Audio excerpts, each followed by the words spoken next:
सुप्रभात। संसार में कोई ऐसी समस्या नहीं जो आपके मन की शक्ति से अधिक शक्तिशाली हो।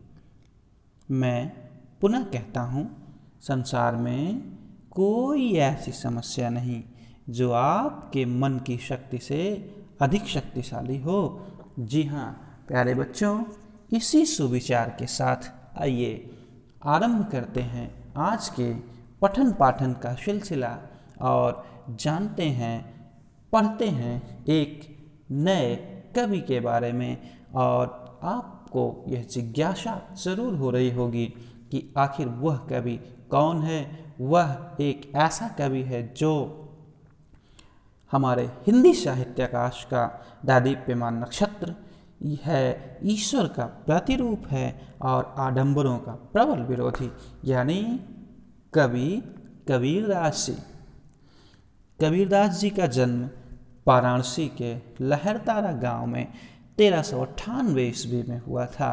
कबीरदास जी की एकमात्र रचना बीजक मानी जाती है, जो 3 खंडों में विभक्त है, साखी, सबद और रमैनी। कबीरदास जी का जीवन वैसे तो अनेक किंवदंतियों से भरा रहा। वे स्पष्ट बोलने का समर्थन करते हैं। कबीरदास जी कर्मकांड और वेद विचार के विरोधी थे। वे जाति भेद, वर्ण भेद एवं संप्रदाय भेद के स्थान पर प्रेम, सद्भाव, समानता का समर्थन करते हैं। कबीरदास जी निर्गुण भक्ति शाखा के ज्ञानाश्रयी मार्ग के प्रतिनिधि कवि हैं। हजारी प्रसाद द्विवेदी जी उन्हें बाणी का डिक्टेटर कहते हैं। कबीरदास जी की मृत्यु 1518 ईस्वी में बस्ती जिले में मगहर नामक स्थान पर हुई। प्रस्तुत पाठ्यपुस्तक में कबीरदास जी के 2 पद अंकित हैं, जिसमें से आज हमने प्रथम पद को लिया है। इस वीडियो में आप प्रथम पद की व्याख्या सुनेंगे, तो देखते हैं हमारा आज का प्रथम पद क्या है। हम तो एक एक कर जाना। कबीरदास जी कहते हैं, हमने तो एक ईश्वर को जान लिया है, हमने तो मान लिया है, हमने पहचान लिया है कि ईश्वर एक है। दोई कहें तिनहि को दो जग, जिन नाहिन पहचाना। दोई से तात्पर्य दो कहें यानी कहते हैं, तिनहि यानी उन्हीं को, यानी को, दोजक यानी दोजक। दोजक से हमारा तात्पर्य नरक से है। दोई कहें जो दो कहते हैं ईश्वर को, दो से तात्पर्य ब्रह्म जीव कह लीजिए, आत्मा परमात्मा कह लीजिए। जो ईश्वर को दो मानते हैं उन्हीं को दोजक अर्थात नरक लोक की प्राप्ति होती है। और ये वे लोग हैं जिन यानी जो नाहिन पहचाना, जिन्होंने ईश्वर को पहचाना नहीं है, अर्थात ईश्वर को नहीं पहचानने वाले लोग ही ईश्वर को दो मानते हैं। कबीरदास जी उदाहरण के माध्यम से सिद्ध करते हैं, एक पवन एक ही पानी, एक ज्योति समाना। क्योंकि एक ही पवन यानी एक ही हवा है, एक ही ऑक्सीजन है, एक ही प्राणवायु ऑक्सीजन है जो इस चराचर जगत में व्याप्त है। एक ही जल है, एक ही जल है जो संसार के समस्त प्राणियों की पिपासा को शांत करता है। और एक ही ज्योति, एक ही अक्षय ऊर्जा का स्रोत अर्थात सूर्य है, जिसके प्रकाश से यह चराचर जगत प्रकाशित होता है। जब एक ही हवा है, एक ही पानी है, एक ही ज्योति है, तो ईश्वर कैसे दो हो सकते हैं। यह सर्वत्र समान रूप से व्याप्त हैं, तो ईश्वर अलग कैसे हो सकते हैं। इसकी श्रेष्ठता को सिद्ध करते हुए कबीरदास जी आगे कहते हैं कि एक खाक गढ़े सब भांडे, एक कोहरा साना। एक ही खाक, खाक से हमारा तात्पर्य मिट्टी से है। पहले शाब्दिक अर्थ देखिए, एक ही खाक गढ़े सब भांडे, एक ही मिट्टी से समस्त बर्तन, भांडे यानी बर्तन बनाए गए हैं। एक कोहरा साना, एक ही कुम्हार बनाने वाला है। यहाँ खाक से हमारा खाक से हमारा तात्पर्य खाक का वास्तविक अर्थ मिट्टी से ना लेकर के पंचतत्वों से है। पंचतत्व जिसके अंतर्गत क्षितिज, जल, पावक, गगन, समीर आते हैं।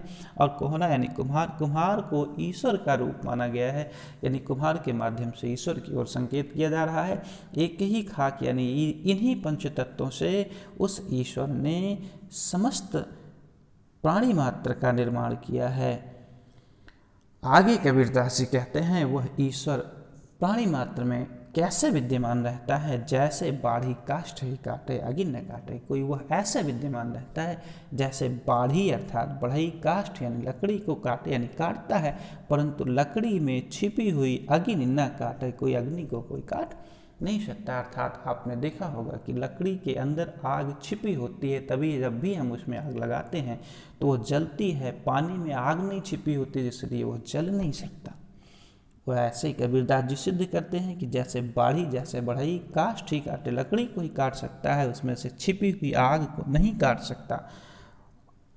आगे कबीरदास जी कहते हैं सब घट अंतर तू ही व्यापक धरे स्वरूप सोई। सब घट अर्थात समस्त प्राणियों में के अंदर तू ही व्यापक, तू ही ईश्वर व्याप्त है। अब प्रश्न उठता है किस रूप में है, तो इसका भी जवाब कबीरदास जी देते हैं धरे यानी धारण करता है, स्वरूप यानी सा मतलब उसी का रूप है यानी रूप, सोई यानी वह ईश्वर उसी का रूप धारण कर लेता है जिस रूप में वह व्यक्ति वह प्राणी मात्र उसे बुलाता है। यानी जिस रूप में हम उस ईश्वर को प्राप्त करना चाहते हैं वह ईश्वर उसी रूप को धारण करके हमें प्राप्त होता है। माया देख के जगत लुभाना काहे रे नर गरबाना। ये मनुष्यों को संबोधित करते हुए फटकारते हुए कबीरदास जी कहते हैं हे मनुष्यों तुम किस बात की व्यर्थ के गर्भ में क्यों पड़े हो। इस माया मोह के सांसारिक बंधनों में बंध करके गर्व करते हो, जबकि वास्तविकता यह है कि इसमें कुछ अपना नहीं है, सब क्षणिक है, क्षणभंगुर है, क्षण भर में नष्ट होने वाला है। प्रभु के दीवाने कबीरदास जी कहते हैं निर्भय भया कछु नहीं व्यापे कहें कबीर दीवाना। प्रभु के दीवाने कबीरदास जी कहते हैं निर्भय भया, निर्भय हो जाओगे, कुछ भी डर व्याप्त नहीं होगा, किसी भी प्रकार की सांसारिकता, किसी भी प्रकार का सांसारिक मोह माया का भय आपको नहीं सताएगा यदि आप सांसारिकता से मुक्त हो जाएंगे। तो ये रहा इस पद का शाब्दिक अर्थ। आइए एक सरसरी निगाह में फटाफट देख लेते हैं कि प्रस्तुत पद वास्तव में क्या कहना चाहता है। तो इस पद में कबीरदास जी कहते हैं कि हमने तो एक एक करके जान लिया कि ईश्वर एक है, मैं तो मान लिया ईश्वर एक है भाई। जो दो कहते हैं उन्हीं को नरक लोक की प्राप्ति होती है, और ये वे लोग हैं जो ईश्वर को वास्तव में पहचानते नहीं हैं, क्योंकि एक ही हवा है, एक ही पानी है, एक ही ज्योति सब जगह समान रूप से व्याप्त है।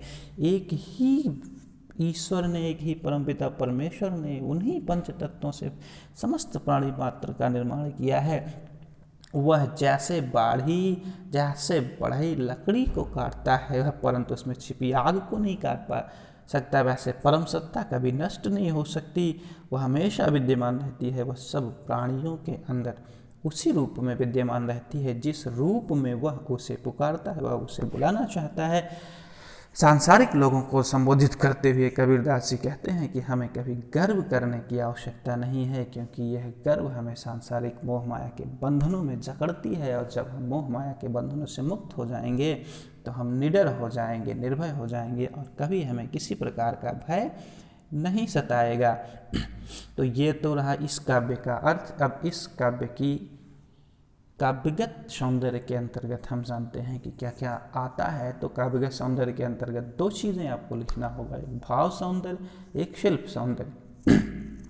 भाव सौंदर्य किसी भी कविता का वह पक्ष होता है जो उस कविता की विशेषता को प्रदर्शित करता है, और शिल्प सौंदर्य वह पक्ष होता है जो किसी भी कविता का व्याकरणिक सौंदर्य प्रदर्शित करता है। तो जैसा कि आप देख रहे हैं इस कविता के बारे में कबीरदास जी ने अपने विचार, अपने मन के उद्गार कितने सरल, सहज और तीक्ष्ण ढंग से व्यक्त किए हैं। देखिए इस कविता का भाव सौंदर्य के अंतर्गत कबीरदास जी कहते हैं कि भाव सौंदर्य के अंतर्गत आप लिख सकते हैं। कबीर की वाणी में प्रखर आत्मविश्वास है, वे अपनी पूरी बात निर्भीकता से कहते हैं। माया मोह और गर्व की व्यर्थता पर प्रकाश डाला गया है, ब्रह्म की एकता और अखंडता पर जोर दिया गया है, स्वभावानुरूप संतों की फक्कड़ता का चित्रण किया गया है, सांसारिकता को व्यर्थ बताया गया है। ये इसका भाव सौंदर्य है। आइए देखते हैं शिल्प सौंदर्य। जैसा कि आप जानते हैं शिल्प सौंदर्य के अंतर्गत व्याकरणिक सौंदर्य आएगा। देखते हैं इस पद का क्या है शिल्प सौंदर्य।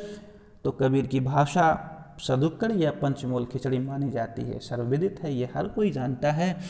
कबीरदास जी ने इस पद में संबोधन शैली का प्रयोग किया है, शांत रस है। यह पद पूर्णतः ज्ञेय एवं संगीतात्मक है। एक एक में यमक अलंकार का प्रयोग किया गया। एक का हमारा प्रथम एक का अर्थ है एक संख्यावाची शब्द और द्वितीय एक से का तात्पर्य परमात्मा से है, इसलिए इसके दो अर्थ हो गए, इसलिए यहाँ यमक अलंकार है। खाक और कोहरा के दो अर्थ हैं।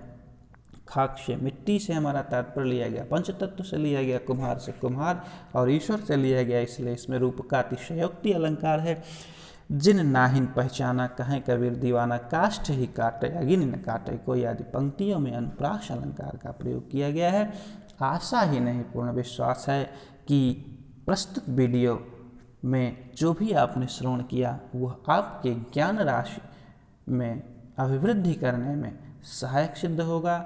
इसी उम्मीद के साथ आपसे लेते हैं विदा। धन्यवाद और आपका दिन मंगलमय हो।